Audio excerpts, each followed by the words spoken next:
Chapter 1, The Lament That Pierces the Mist. Feel the chill of the cold wind coming from the hills of Ireland and the scent of damp peat. The number 1 represents the announcement.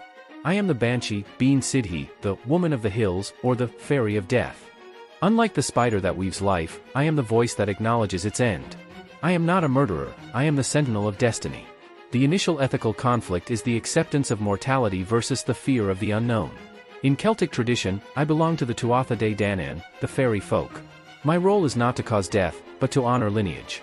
I appear only to ancient families, those whose blood has been linked to the land for millennia. My cry is not one of terror, but of anticipatory grief. My form, I can be a pale young woman with red eyes, from crying so much, a respectable matron, or a bent old woman. The dilemma, is the warning a burden or a gift? Knowing that the end is approaching allows for farewells, but removes the illusion of eternity.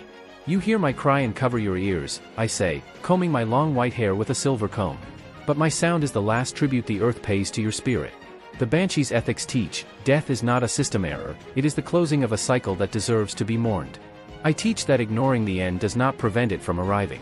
Wisdom lies in listening to the lament and preparing the soul, transforming panic into reverence. Chapter 2, The Silver Comb and the Boundary of Touch. Feel the metallic gleam under the moonlight and the temptation to possess something that doesn't belong to the world of men. The number 2 represents the duality between the sacred and the profane. One of the most iconic elements of my myth is my silver comb. While I comb my hair and lament, I might drop it or forget it by the edge of a stream. The ethical conflict here is greed versus respect for the fairy boundary. In Celtic tradition, finding a banshee's comb is a test of character. He who takes it for himself, out of greed or curiosity, is breaking the veil between the worlds. I am not just a fairy who cries, I am a force of nature that demands distance. The object, the comb, represents the order of lineage and the memory of ancestors. The dilemma, can you possess the beauty of the otherworld without accepting its pain? You see the silver glistening on the damp grass and your hand trembles, I murmur, without taking my eyes off the horizon. But what is silver in my world is a burden in yours. Whoever steals the banshee's comb steals another's grief. The ethics of the comb teaches, there are things that were made only to be admired from afar. To touch the sacred without permission is to invite chaos to your own door. The dilemma is respect for the space of mourning. The myth, many stories tell of men who took the comb and were pursued by my lament until they returned the object through a window, using iron tweezers, because iron hurts me. The ethics, human curiosity often ignores the sacredness of another's suffering. Learning to respect what is private, even what is supernatural, is the basis of Celtic civility. I teach that the boundary is what maintains sanity. If you cross the boundary of touch, you become part of the story I am shouting. Chapter 3, The Washerwoman of the Ford, The Blood in the Water. Feel the icy water lapping against the stones and the rhythmic sound of fabric being struck against the rock. The number 3 represents the trinity of destiny, the past that was, the present that acts, and the future that awaits. In this aspect, I am Bean Nye, the funereal washerwoman who dwells in the fords of lonely rivers. The ethical conflict here is inevitability versus free will. Unlike the scream at the window, here I appear working. I am washing the robes and armor of warriors who are still alive and laughing in their halls. But, under my hands, the river water turns red. I do not cause the wound, I only clean the garment for the grave. The work, washing away the blood, is an act of purification. Death in battle is chaotic, but the washerwoman's rite organizes this chaos. The dilemma, if you meet me in the river, will you try to change your path or accept that your robe is already stained? The river doesn't lie, I whisper, as the current carries the crimson. Water flows only forward, just like time. The washerwoman's ethics teach, you cannot wash what hasn't happened yet, unless fate has already signed the contract. True courage lies not in avoiding the ford, but in crossing it with your head held high, even knowing that I am here. The dilemma is the confrontation with the shadow. The myth, the hero Cuchulainn saw a young woman washing her bloodied armor in the river. He knew he would die that day.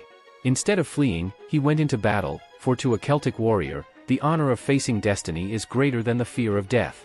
Ethics, seeing blood in the water, is an invitation to reflection. If today were the day I washed your robe, would you be satisfied with the life it covered? I teach that preparation for the end is what gives dignity to the means. Chapter 4, The Genealogy of Pain, The Blood of the 5 Families.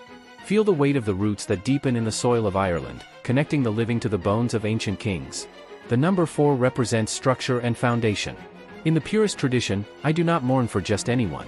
My lament is reserved for the families of noble and ancient blood, the clans that descend from the Milesians, the O'Grady's, Onells, O'Briens, O'Connors, and Kavanaghs. The ethical conflict here is identity versus oblivion. Why only them? Because I am the personification of collective memory. When a member of these families dies, the entire territory feels the loss. I am the link that ensures that none of these names disappear into silence without being properly honored. The blood, the connection is not about money, but about commitment to the land. The dilemma, in the modern world, where we are all citizens of the world, is there still room for loyalty so profound that a fairy would weep for you? I don't weep for the gold they amassed, but for the blood they spilled on this soil, I say, my voice echoing like the wind among the ruins of a castle. The ethics of genealogy teach, you are the result of 1,000 generations that survived. When I cry out, I am reminding the living that they are not isolated individuals, but guardians of a legacy. The dilemma is the responsibility of the surname.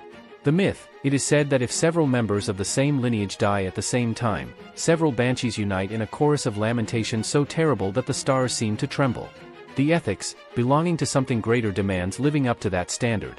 The banshee is the guarantee that your family's history will not be forgotten, but it is also the demand that you be worthy of that weeping. I teach that true death is oblivion. As long as there is a voice to call your name in the mist, you are still part of the web of the world. Chapter 5, The Comb and the Curse, the Reaction to Offense. Feel the air suddenly become still, like the silence that precedes a lightning bolt. The number 5 represents the turning point. Until now, you have seen me as a mourner, a washerwoman, a guardian. But the banshee is, above all, an entity of the Siddhi, the otherworld, and the boundary between our patience and our fury is as thin as a hair. The ethical conflict here is profanation versus retribution. Many tales tell of men who, out of arrogance or disbelief, tried to mock my lament or steal my silver comb. For the Celt, mocking death or another's grief is not merely bad manners, it is a breach of cosmic harmony. When respect ends, the lament ceases and the curse begins. The offense, treating the sacred as an object of amusement or profit. The reaction, I don't use swords. My weapon is obsession. Whoever offends me hears my cry not as a warning to others, but as a constant buzzing inside their own skull. You thought my crying was weakness? My voice is now not a whisper, but a thunder that vibrates in your bones. The silver you stole will weigh more than lead in your pocket. The ethics of the curse teaches, the universe is a mirror. If you offer scorn to suffering, suffering will become your only companion. The dilemma is the price of irreverence. The myth, there are accounts of peasants who found the comb and took it home. That night, the banshee knocked on their doors with such force that the oak boards cracked, screaming, "Return what is mine before the sun rises, or the weeping in this house will never end." The ethics, the fear of the supernatural in Celtic culture served as a moral restraint. Respecting what you don't understand is a form of practical wisdom. I teach that the boundary between lament and fury is respect. If you honor pain, I am your guide, if you steal it, I am your ruin. Chapter 6, The Old Woman of the Shadows, the Transformation of Form. Feel the mist thicken, becoming so thick that forms lose their outline. The number 6 represents the balance of faces. In Celtic mythology, the banshee is often seen as a manifestation of the Morrigan or the sovereignty of the earth. I do not have a single appearance, I change according to the heart of the one who sees me. The ethical conflict here is appearance versus essence. I can appear as a young maiden with golden hair and teary eyes, representing life that is cut short too soon. I can be a proud matron, symbolizing continuity. Or I can be the hag, caoineadh, the decrepit and frightening old woman who personifies the brutal wisdom of time. The test, often, I sit by the roadside like a beggar. Those who pass me by with disdain lose the protection of the earth. Those who offer a gesture of compassion receive the warning of death not as a shock, but as a gentle transition. The dilemma, are you able to recognize the sacredness in what is ugly, old, or frightening? My eyes change color like the Irish Sea, I whisper, as my skin wrinkles like parchment before you. The ethics of transformation teaches, death has many faces.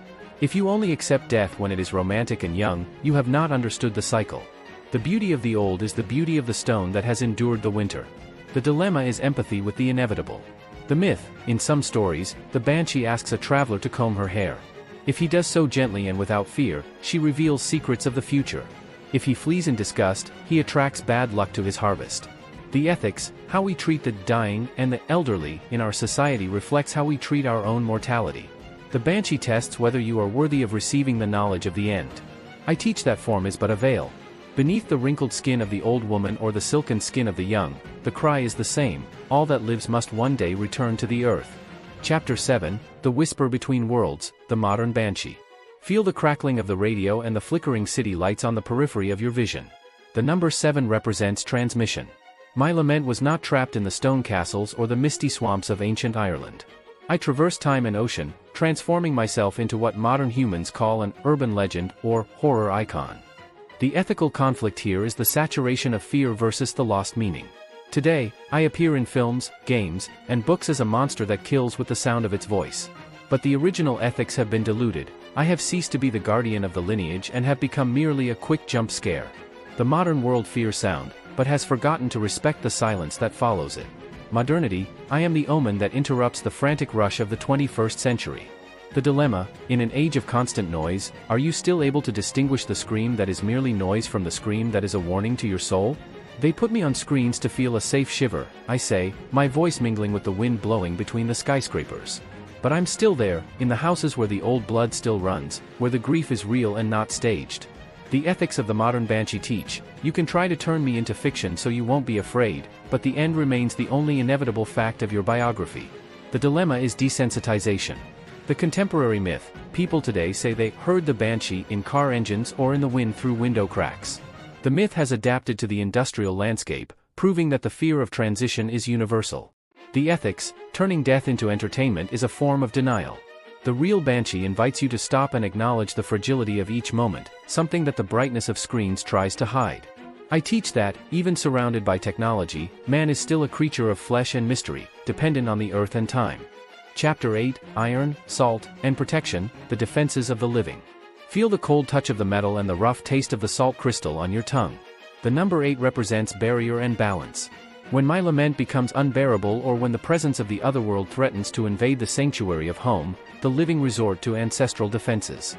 The ethical conflict here is self-preservation versus acceptance of the sacred. In Celtic tradition, cold iron is the greatest enemy of fairies. It represents civilization, technology, and the solidity that cuts through magic.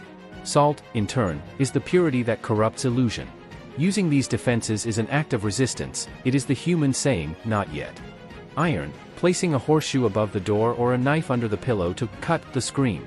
Salt, creating a circle of protection that I, as a spirit of the pure earth, cannot cross. The dilemma, by protecting yourself from my warning, are you buying time or simply isolating yourself in denial? You use iron to keep me out, I say, observing the barrier with a melancholy smile. But iron rusts and salt dissolves in the rain. The ethics of protection teaches, you can postpone the conversation with the shadow, but you cannot cancel it.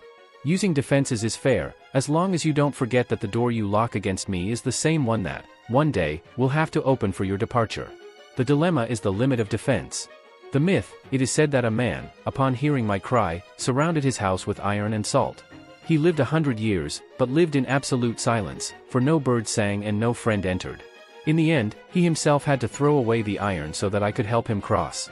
The ethics, there is a fine line between security and isolation. Protecting oneself from evil is instinct. Protecting oneself from all difficult truths is a prison. I teach that the greatest protection is not metal, but peace of mind. Those who are at peace with their history need not fear the sound of my voice. Chapter 9, The Song of caoineadh, the hero who did not flee. Smell the scent of blood and trampled grass. The number 9 represents the ultimate sacrifice and enlightenment. Here, myth meets epic history.